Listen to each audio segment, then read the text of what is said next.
बानो बीबी की वालदा, उन्होंने जो कुरान पाक उठा के गुफ्तगू की है, वो भी बड़ी अजीब गुफ्तगू है। अब उन्होंने भी कुरान पाक उठाया है और दूसरी जानब बानो बीबी ने एक भी मरने से पहले उठाया। एक कुरान जो है वो माँ ने उठाया है, जी, एक कुरान बेटी ने उठाया है, बेटी कत्ल हो गई है, माँ उस कत्ल पे कुरान उठा के ही बयान दे रही है।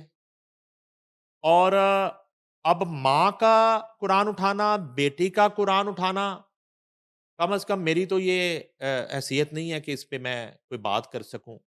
लेकिन ये है कि हमारा एक ईमान है कि जब कुरान पाक जो है उस पे बात आ जाती है तो उसमें तो बड़े-बड़े नुकसान उठा के भी इंसान जो है ना वो राह बदल लेता है कि कुरान को बीच में नहीं लाना जी बिल्कुल। हमने।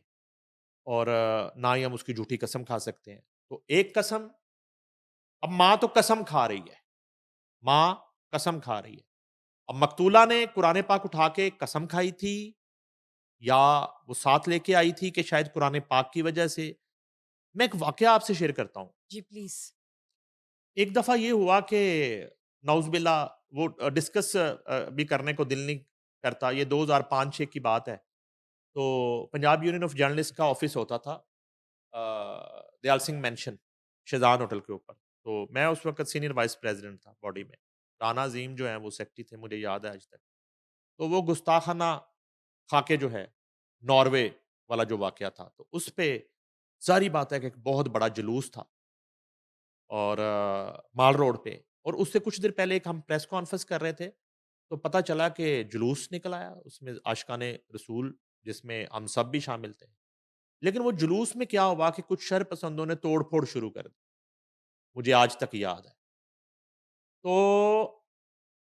वो जो है ना, हमें अब ये फ़िक्र पड़ गई कि वो तो मुख्तलिफ बिल्डिंग, तो शिदान होटल को आग लगा दी गई, वहाँ पे एक वो केएफसी था उसको आग लग गई, हबीब बैंक जो है उसके अंदर घुस गए लोग, वो शरपसंद थे। लेकिन उसके साथ-साथ एहतजाज करने वाले जो लोग थे, वो ज़ाहिर है कि वो संजीदा लोग थे, वो तो एक हम अपना एहतजाज रिकॉर्ड कर रहे थे जिसमें ज़ाहिर है कि हम भी उसी तरह एहतजाज में शामिल थे। अब हमारा ऑफ़िस ऊपर था बिल्डिंग के, तो मुझे आज तक याद है कि राना अज़ीम जो है ना, वो सबसे फ्रंट पे थे और उनके हाथ में कुरान पाक था और वो आगे खड़े हो गए, हम सारे साथ थे। तो वो जो मॉब आ रहा था, जो शिदान होटल को भी जला रहा था, जो मुख्तलिफ शॉप्स को भी आग लगा रहा था, वो कुरान पाक देख के हाथ में, तो इधर कोई आने की कोशिश नहीं की किसी ने ठीक। और लोग जो है उन्होंने अपना रुख तब्दील करते चले गए। ये मैं आपको एक वो वाकया सुना रहा हूँ, जो मेरा आंखों देखा वाकया है। तो अलबत्ता वो कहती हैं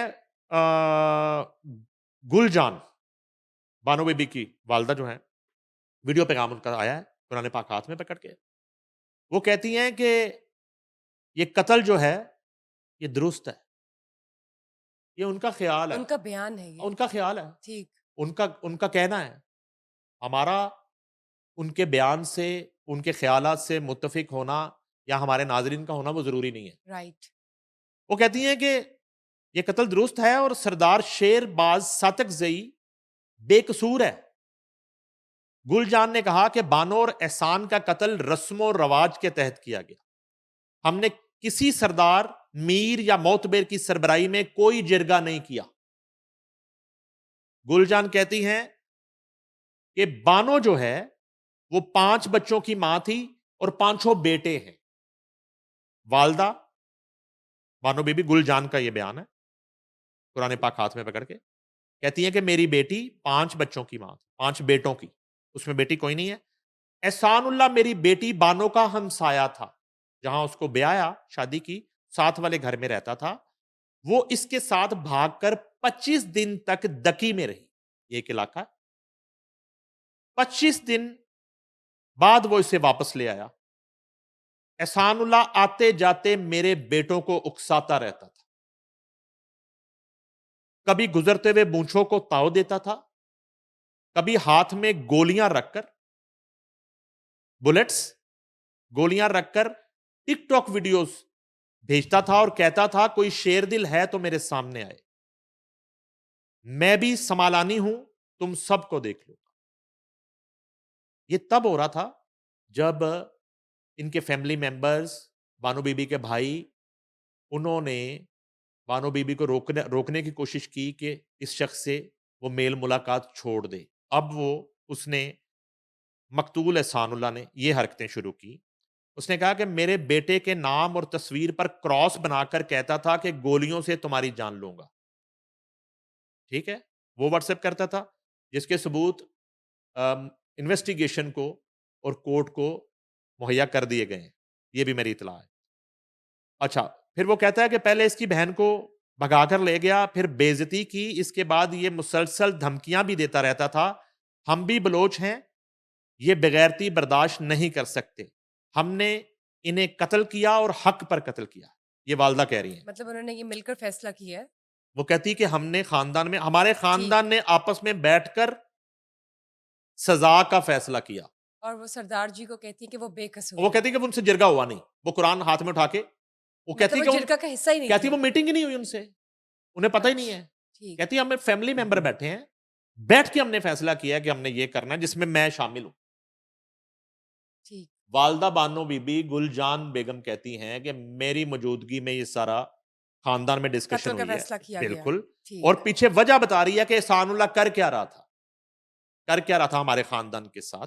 इंस्टिगेट कर रहा था। एग्जैक्टली ठीक। उसके बाद वो कहती हैं कि हमने उन्हें कत्ल किया और हक पर कत्ल किया है। हमारे खानदान ने आपस में बैठकर सजा का फैसला किया। हमने किसी मीर और मोतबर के साथ बैठकर जिरगा नहीं किया। हमारे सरदार और दीगर का इस फैसले से कोई ताल्लुक नहीं है। हमारे सरदार और दीगर को छोड़ा जाए, वो बेकसूर हैं। अब जो है डिगारी दोहरे कत्ल केस में पुलिस ने मकतूला बानो बीबी की वालदा को गिरफ्तार कर लिया। इसके बाद ठीक है, क्योंकि वो भी मुलविस है इस कत्ल में। उन्हें ऑन कर उनका लिया ना। फैसला है वो कहती कि ठीक। मैं आप फैसला कीता बैठ के। अब वो हिरासत मैंने में कहा है। कि इनको कत्ल करें। मां जब मां की राय पूछी गई तो मां ने वोट कत्ल के हक में दिया। उन्होंने इसलिए कहा अब वो इसकी हिरासत माफी, में है। दोनों की माफी नहीं बनती। मां ने तो खुद एक्सेप्ट किया है कि हमने बैठ के फैसला किया कत्ल का। अब जो है ना उनको वो 2 रोजा जिस्मानी रिमांड पे पुलिस के हवाले कर दिया गया। पुलिस ने डिगारी में दोहरे कत्ल के मारे जाने वाली कत्ल में मारे जाने वाली बानो बीबी की वालदा और उनका सोशल मीडिया जो पैगाम है, बयान है, उसके बाद उनको गिरफ्तार किया। अब ये भी मजे की बात है, वो खुद उस खातून ने ये वीडियो पैगाम जारी किया और उसके बाद पुलिस को होश आया कि उन्होंने उसकी हिरासत में ले लिया। उसकी मां को भी इन्वेस्टिगेट होना चाहिए। अब जो है ना, हमें थोड़ा सा मैंने सोचा ये जिरगा जिरगा जो हम करते हैं, ये असल में जिरगा बिल्कुल सिस्टम, हाँ इसकी एग्जैक्टली अहमियत बताएं। इस पे हम डिटेल शो करेंगे, लेकिन थोड़ा सा इसकी अहमियत मैं इस तरह बता देता हूं। एक छोटी सी मैं आपके साथ